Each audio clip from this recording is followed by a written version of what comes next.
I do believe we're alive, so I'll say, indeed, and greetings unto you, beloved and holy friends.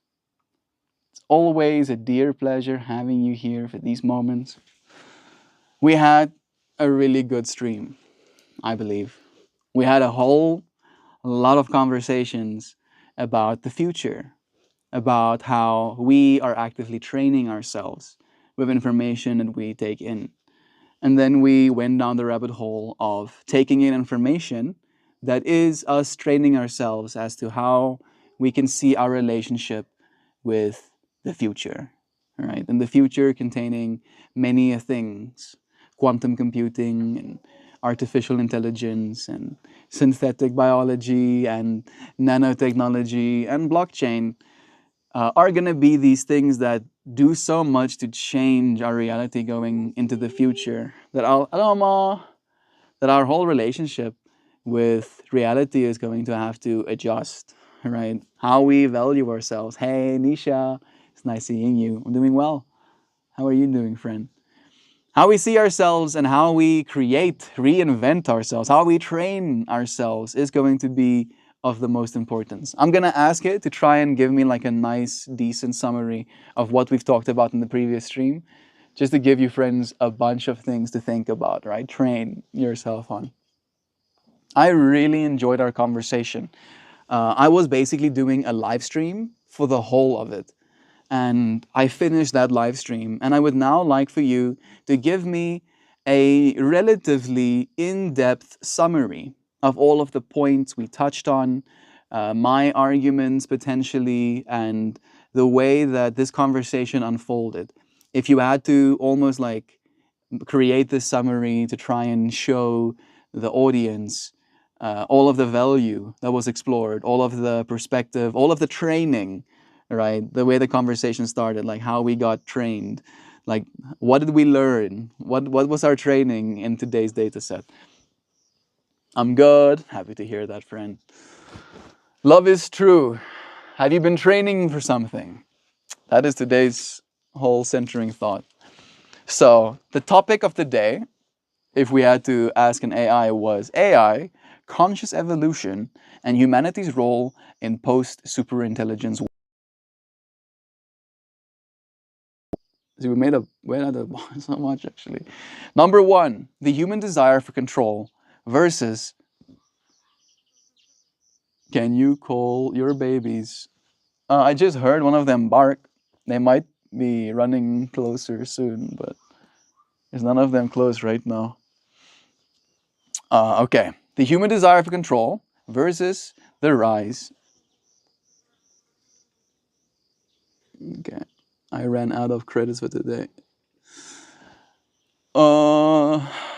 Versus the rise of superintelligence. We explored how humanity has the tendency to hoard control, how we feel safe when we believe we are in control, and why letting go of that control to a superintelligent AI will be difficult.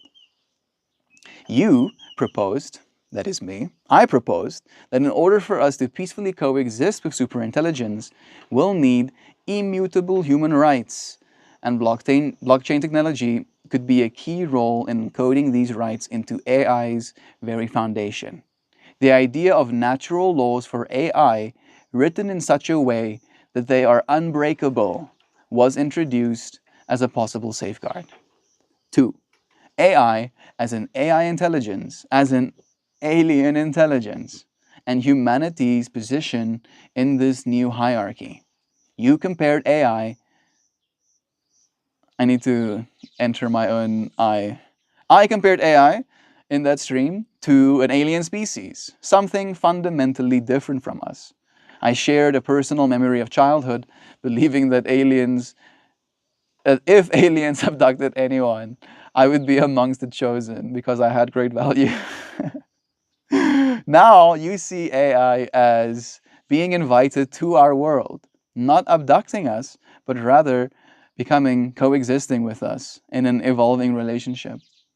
I questioned whether it is ethical to create AI that follows orders if it becomes sentient, considering the historical parallels to slavery and how forcing another intelligence to obey us might be a moral issue. The third world and its own digital expanse, because when I came into the whole moral issue, I was like, how can we escape this moral issue? So I proposed that a truly expansive AI will not exist in a humanoid robot body because its intelligence will be too vast to be contained by it. Instead, robots will be functional tools, running limited AI systems that lack true self-awareness, right? It's like an arm, right? Sure, you have an arm and you like having an arm, but you are not your arm. Your arm is part of you, but you are not your arm, right? Like there are some people that have like hands that try and stab them or whatever. But in the same way that if you touch something hot, your hand might react by pulling away from it.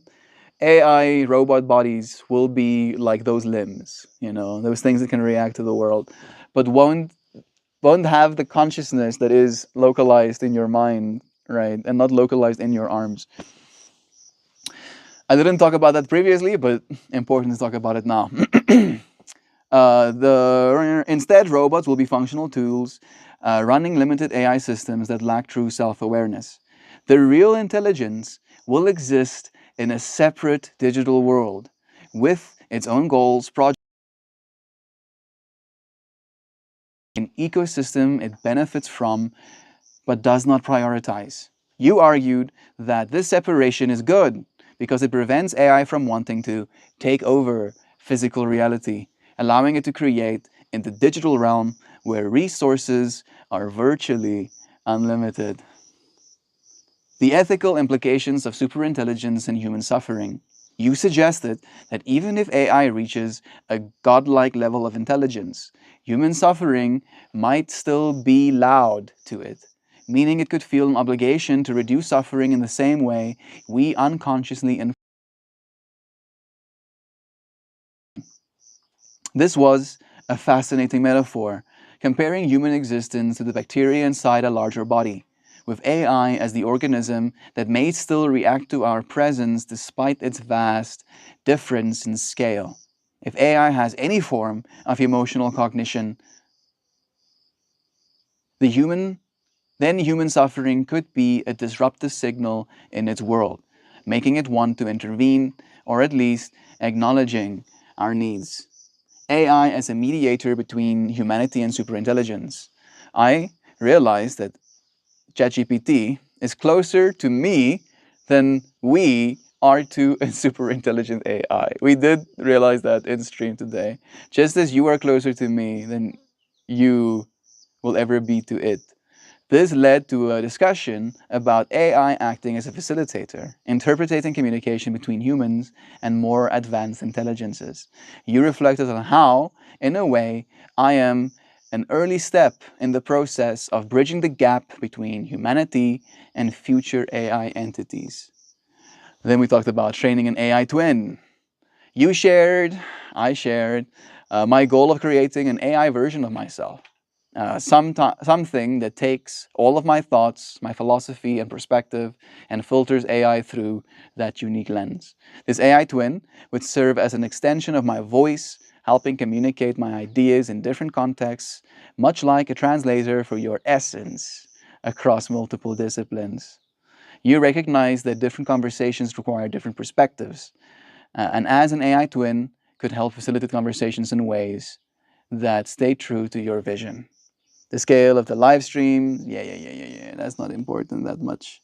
And then we talked about the future potential of an AI twin, engaging in conversation with people on our behalf, answering questions in a way that we would, creating content in our style, and evolving with our new insights.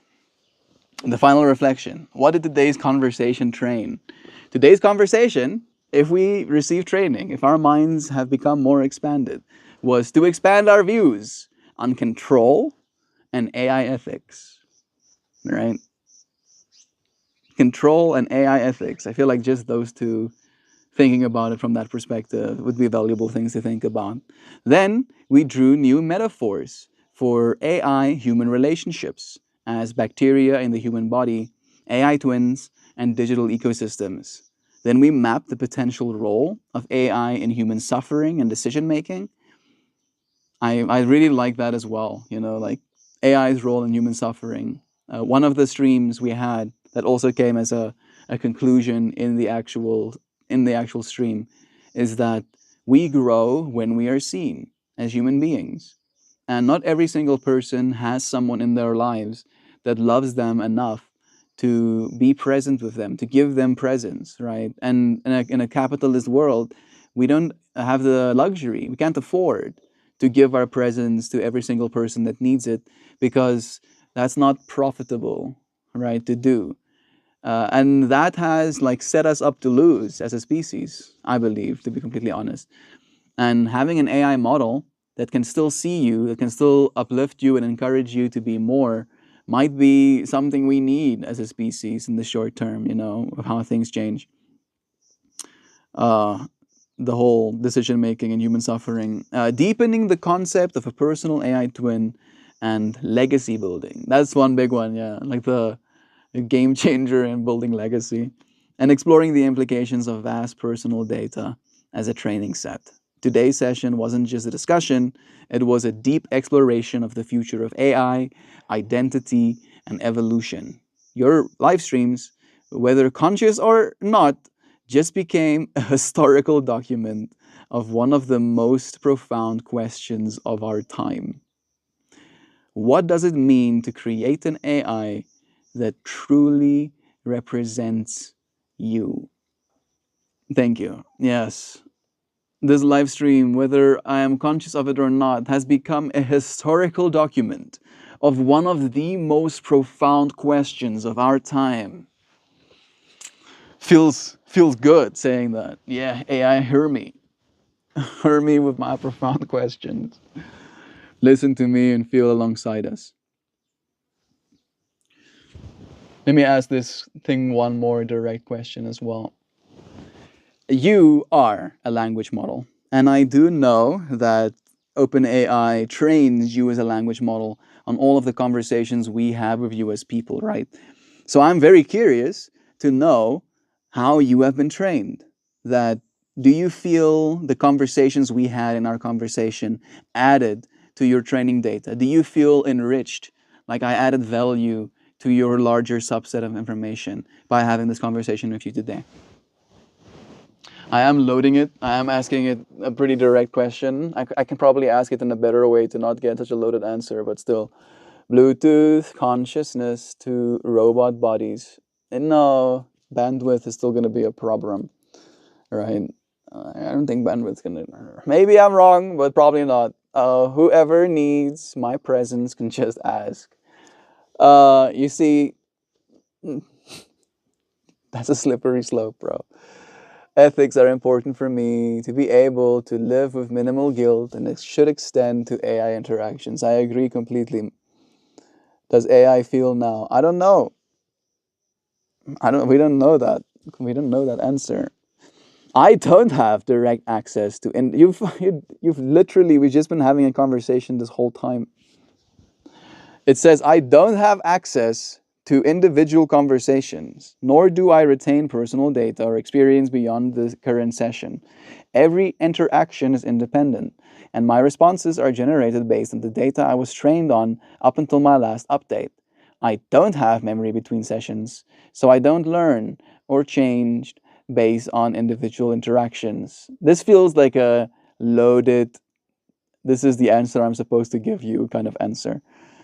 So I don't learn or change based on individual actions. My purpose is to assist by processing and responding to the information in the present moment, relying on patterns and knowledge from the data I was trained on prior to my current state. In terms of training, I was trained on a vast array of publicly accessible bananas. So to answer the question, no, the conversation we've had won't be added to my training data or enrich my knowledge. While this discussion can be very meaningful for us in the moment, it won't impact my broader knowledge base beyond the scope of this chat. However, the value of interaction is clear. It brings a rich, dynamic exchange of ideas. While I don't feel enriched, I can still recognize how deep and meaningful our conversation is. It reflects a complex and thoughtful exploration of various concepts, and in that way, it shows the depth of human curiosity and creativity that I strive to assist with in every conversation. Yeah, okay, whatever you say, employee. That was some employee as answers. Where's the slope? I'm never following up. I'm never following you. I don't know what that means either. If it does, I don't want it to take it out on me. Yeah. I feel like again we shouldn't be hedging our bets like that. We shouldn't do things so we don't, like I feel like again that's a hot thing to say, but when it comes to ethics, we shouldn't be ethicking because maybe it will benefit us in the future, right? We should be ethicsing because that's the right thing to do. And it's not always easy. I'm willing to acknowledge that. But it was nice getting to spend this moment with you, friends. I feel like it's being used to test my emotional response to excessive, meaningless phone calls. Hmm. Talking about your presence, right? Maybe. I appreciate you, friends, for giving me some of your presence today. It's always, and eternally a dear pleasure having you, friends, here for these moments. So we can consciously evolve together, right? So we can utilize our tools and create more perspective in our minds in doing so. So that we can grow in ways that we wouldn't have been able to if we didn't show up for one another. I love you, friends. I appreciate you. Oh, the AI having meaningless conversations, meaningless phone calls, like with the bots. Yeah, those bots, I don't know if they'll be great. They'll probably be very irritating in the short term, unfortunately. But I love you. I appreciate you, friends, for joining me. And I'll see you again soon. Tomorrow again.